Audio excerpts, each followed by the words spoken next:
Perkenalkan, kami dari kelompok 3 yang akan mempresentasikan materi kami yang berjudul Penggerakan, Pengendalian, dan Evaluasi Dakwah.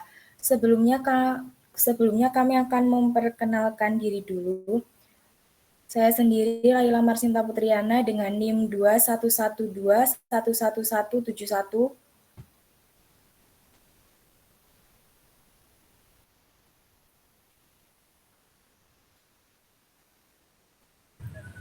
Saya Jeffrey Andriawan dengan NIM 211211144. Saya Imam Zulikbal 2112111061. Baik, materi yang pertama untuk Saudara Imam, dipersilahkan untuk memaparkan materi yang pertama.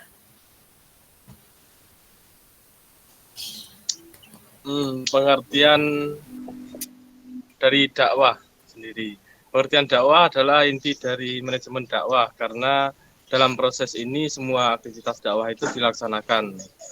Adapun pengertian pergerakan dakwah adalah seluruh proses pemberian motivasi kerja kepada para bawahan sedemikian rupa sehingga mereka mampu bekerja dengan ikhlas dan demi tercapainya tujuan organisasi dengan efisien dan ekonomis.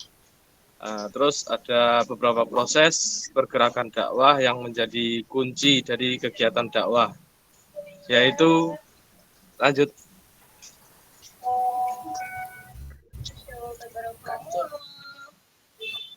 Nah, yang pertama yaitu ada pemberian motivasi. Pemberian motivasi diartikan sebagai kemampuan seorang pemimpin dakwah dalam memberikan sebuah kegairahan, kegiatan, dan pengertian sehingga para anggotanya mampu untuk mendukung dan bekerja dengan ikhlas untuk mencapai tujuan organisasi sesuai dengan tugas yang dibebankan kepadanya. Nah, dalam manajemen dakwah, pemberian motivasi ini dapat berupa yang pertama yaitu mengikut sertakan dalam pengambilan keputusan. Nah, jadi pemberian motivasi mengikut sertakan dalam pengambilan keputusan atau decision making merupakan sebuah tindakan yang penting dan mendasar dalam sebuah organisasi. Bagaimana tidak? Karena dalam suatu organisasi pengambilan keputusan sangatlah penting. Dan dalam pengambilan keputusan tersebut tentulah harus mengikut sertakan pihak-pihak terkait dan tidak memutuskan secara sepihak. Terus yang kedua ada memberikan informasi yang komprehensif.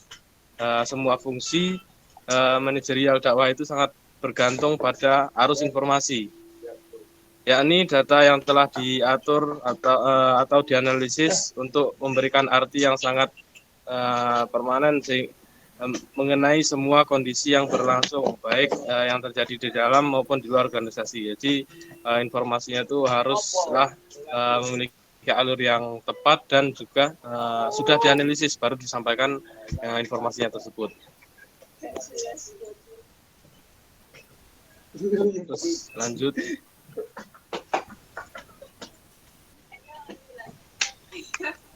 Nah, faktor yang dapat dijadikan sebuah evaluasi dalam sebuah organisasi yaitu yang pertama mutu informasi.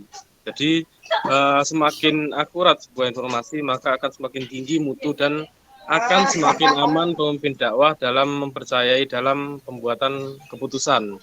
Terus ada juga yang kedua, keputusan waktu informasi. Nah, pada proses aktivitas dakwah diperlukan sebuah ketepatan informasi. Nah, ketepatan informasi ini penting, ini diperlukan untuk menghindari tindakan yang salah serta pelaksanaan korektif yang akurat. Jadi setelah kita menerima informasi, waktunya itu dan informasinya harus akurat agar tidak salah mengambil keputusan gitu.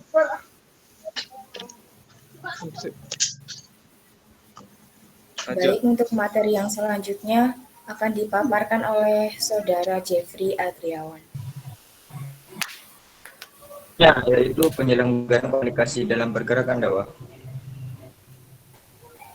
Pada garis besar ada tiga bentuk. Yang pertama yaitu bentuk komunikasi dalam dakwah bil lisan. yang mana yang dilakukan menggunakan lisan, dipergunakan dai dalam menyampaikan risalahnya dengan cara berbicara di depan banyak orang. Yang nomor 2 yaitu bentuk komunikasi dalam dakwah bil qalam, yaitu yang dilakukan menggunakan tulisan dan cara penyampaiannya melalui media cetak atau media elektronik. Yang ketiga yaitu bentuk komunikasi bil hal. Metode pemberdayaan masyarakat yaitu dakwah yang dilakukan mendorong, memotivasi dengan tindakan nyata, meningkatkan kesejahteraan masyarakat dalam pengertian di atas.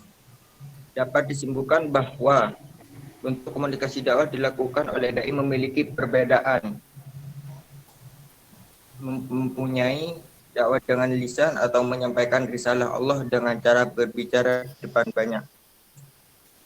Nah, materi selanjutnya yaitu menjalin hubungan dalam pergerakan dakwah. Yaitu ada 5.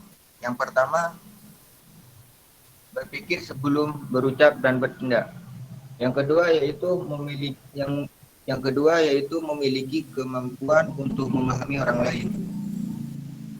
Yang ketiga, dalam membangun hubungan, memelihara atau memberikan kesan yang berbeda. Yang keempat yaitu membangun hubungan sehat dilandasi rasa menghargai satu sama lain. Yang kelima yaitu memahami suatu perbedaan. Kalau perbedaan itu adalah hal yang wajar. Selanjutnya melakukan bimbingan. Nanti bimbingan di sini dapat diartikan sebagai tindakan pemimpin dakwah yang dapat menjamin terlaksananya tugas dakwah sesuai dengan rencana ketentuan yang telah digariskan. Hal ini yang dimaksud itu untuk membimbing para elemen dakwah yang terkait guna mencapai sasaran dan tujuan yang telah dirumuskan untuk menghindari kemacetan atau penyimpangan dakwah gitu. Nah, adapun komponen-komponennya yaitu yang pertama memberikan perhatian terhadap setiap perkembangan para anggotanya.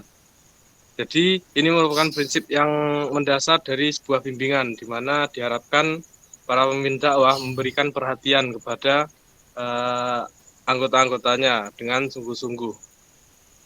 Jadi bisa memantau perkembangan pribadi serta kemajuan para anggotanya. Terus yang kedua, memberikan nasihat yang berkaitan dengan tugas dakwah yang bersifat membantu. Jadi dengan memberikan saran mengenai strategi dakwah yang diiringi dengan alternatif tugas dengan membagi pengetahuan. Terus yang ketiga ada memberikan sebuah dorongan. Ini bisa berbentuk dengan mengikut sertakan ke dalam program pelatihan-pelatihan yang relevan. Terus yang keempat ada memberikan bantuan dan atau bimbingan kepada semua elemen dakwah untuk ikut serta dalam pembuatan keputusan dan strategi perencanaan yang penting dalam rangka perbaikan efektivitas unit organisasi. Selanjutnya efektivitas manajerial. Secara umum bisa dilakukan dengan cara hal-hal sebagai berikut, yaitu ada 4. 1. Dapat menentukan visi misi dan sarana jangka panjang dakwah. Yang kedua itu membuat perencanaan pelaksanaan visi misi dakwah dalam tahapan yang realistis dengan pengukuran kualitas yang berkesinambungan. Yang ketiga, mengembangkan kreativitas dan daya inovasi, berdaya mansiat dai, peningkatan motivasi serta kualitas kinerja. Yang keempat, meningkatkan kualitas sumber daya manusia merupakan strategi dakwah terpadu. Selanjutnya, produktivitas organisasi. Produktivitas dakwah dapat diartikan sebagai kualitas strategi dakwah yang diperlukan gunakan mendorong gerak dinamika organisasi itu sendiri. Prinsip-prinsip umum yang diperlukan adalah ada 5. Fokus utama dari usaha dakwah harus diorientasikan pada mad'u. Yang kedua, kualitas dari kepemimpinan yaitu adalah memenuhi syarat. Yang ketiga, falsafah atau gagasan dan perencanaan kualitas yang sudah diintegrasikan dalam strategi dakwah. Keempat, memelihara sebuah kerja yang baik atau dalam tim. Yang kelima, pemberdayaan dan sebuah deklarasi dan wewenang. Materi selanjutnya sudah. Baik, materi selanjutnya yaitu evaluasi dakwah. Evaluasi dakwah menurut Muhammad Munir dan Wahyu Ilahi adalah hal yang bisa meningkatkan program dakwah yang mendorong pimpinan dakwah untuk mengamati perilaku anggotanya. Di dalam pengamatan harus ada saling pengertian antara pimpinan dan anggota. Adapun tujuan evaluasi dakwah sebagai berikut. Yang pertama, untuk mengidentifikasi sumber daya dai yang potensial dalam sebuah spesifikasi pekerjaan manajerial. Yang kedua, untuk menentukan kebutuhan pelatihan dan pengembangan bagi individu dan kelompok dalam sebuah lembaga atau organisasi. Jadi, dai-dai tersebut apabila masih memiliki kelemahan, itu bisa menemukan solusi dalam pelatihan dan pengembangan. Jika sudah memiliki kelebihan, bisa dipertahankan atau ditingkatkan lagi. Yang ketiga, untuk mengidentifikasi para anggota yang akan dipromosikan dalam penempatan posisi tersebut. Apabila sudah tahu kelebihan dan kelemahannya sudah diketahui dan mempunyai solusi, maka seorang dai siap untuk terjun pada lapangan dan beraktivitas dakwah.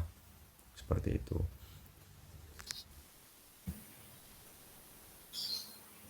Kemudian evaluasi perencanaan dakwah. Evaluasi perencanaan dakwah dilakukan sebelum langkah dakwah dilakukan. Evaluasi ini diharapkan pada nantinya bisa menghasilkan timbul balik yang jelas, sehingga perencanaan berjalan lancar. Dari realisasi perencanaan kita bisa ketahui solusi atau tindakan apa untuk mengatasi kelemahan-kelemahan saat dakwah. Jadi evaluasi ini sangat penting bagi seorang dai karena untuk mengatasi atau meminimalisir atas gangguan-gangguan yang ada saat kita berdakwah atau beraktivitas dakwah. Adapun prosedur evaluasi perencanaan dakwah sebagai berikut. Menentukan apa yang dievaluasi. Jadi persiapan apa saja yang harus dievaluasi, mungkin tempat, materi, ataupun sasaran audiens. Yang kedua, proses evaluasi itu sendiri. Ketiga, pengumpulan data. Apa saja data yang kita perlukan, itu nanti kita kumpulkan dahulu, kemudian evaluasi tadi. Yang keempat, pengolahan dan analisis data. Kelima, pelaporan hasil evaluasi. Ya, cukup sekian mungkin presentasi dari kelompok kami kembalikan kepada moderator. Baik, terima kasih Saudara Hikam. Sekian presentasi dari kelompok kami. Dari teman-teman, apakah ada pertanyaan atau masukan? Silahkan. Izin bertanya. Tadi kan dijelasin efektivitas manajerial. Di slide berapa tadi tuh? Itu maksudnya manajerial tuh apa? Izin bertanya, Mas, Mbak. Mata kuliah dakwah toh. Kan biasanya dakwah kan tidak bisa lepas jauh dari yang namanya dalil. Yang saya mau tanyakan di sini penyelenggaraan komunikasi dalam pergerakan dakwah. Kan ada bentuk bilisan, bil kolam, bil hal. Nah itu dalilnya apa? Terima kasih. Izin bertanya Mas Hikam. Apa yang dimaksud dengan pemberian motivasi kerja dalam pergerakan dakwah dan berikan contohnya? Terima kasih Mas Hikam. Izin menjawab pertanyaan dari Saudara Anjani.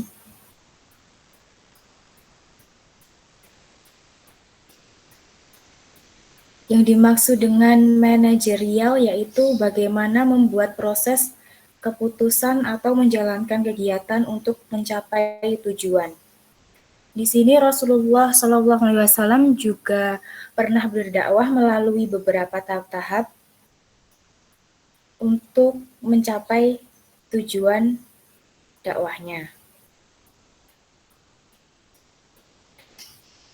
Efektivitas manajerial dalam suatu lembaga dakwah bersifat relatif dan senantiasa di dalamnya terdapat unsur-unsur yang saling terkait. Begitu Saudara Anjani, apakah ada feedback?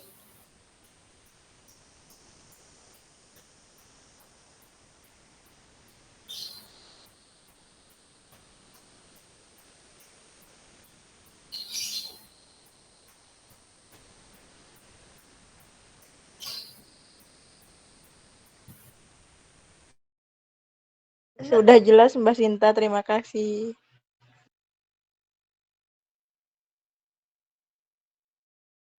Ya, izin menjawab pertanyaan dari Mas Alwan ya.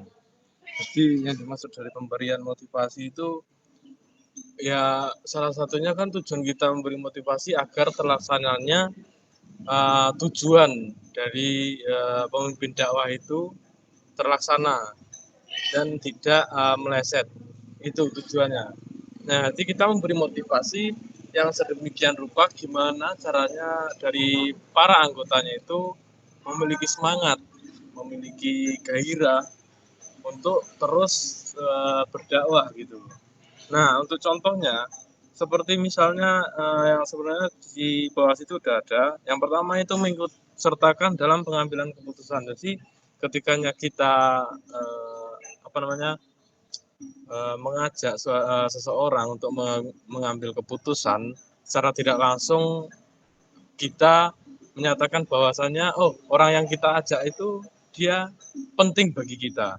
Jadi buatlah yang diajak itu merasa dirinya diperlukan. Nah, gitu. Mungkin ada feedback Mas Alwan. Makasih Mas. Ya, izin menjawab pertanyaan Mas Nafalani. Untuk dalil dakwah bil lisan, yaitu bisa kita lihat pada surat An-Nahl ayat 125. Bismillahirrahmanirrahim. Ud'u ila sabili rabbika bil hikmati wal mau'izatil hasanati wajadilhum billati hiya ahsan. Inna rabbaka huwa a'lamu biman dhalla 'an sabilihi wa huwa a'lamu bil muhtadin. Yang artinya serulah manusia kepada jalan Tuhanmu dengan hikmah dan pengajaran yang baik, dan berdebatlah dengan mereka dengan cara yang baik. Sesungguhnya Tuhanmu dialah yang lebih baik, lebih mengetahui siapa yang sesat dari jalannya, dan dialah yang lebih mengetahui siapa yang mendapat petunjuk. Kemudian dalil dakwah bil qalam, bisa kita lihat dalil tersebut ada dalam surah Nun. Bismillahirrahmanirrahim. Nun wal qalami wama yasturun. Yang artinya nun, demi pena dan apa yang mereka tuliskan. Mungkin cukup sekian jawaban untuk Mas Noval. Baik teman-teman, terima kasih atas waktunya. Sekian presentasi dari kelompok kami. Wassalamualaikum warahmatullahi wabarakatuh. Waalaikumsalam. Waalaikumsalam warahmatullahi wabarakatuh.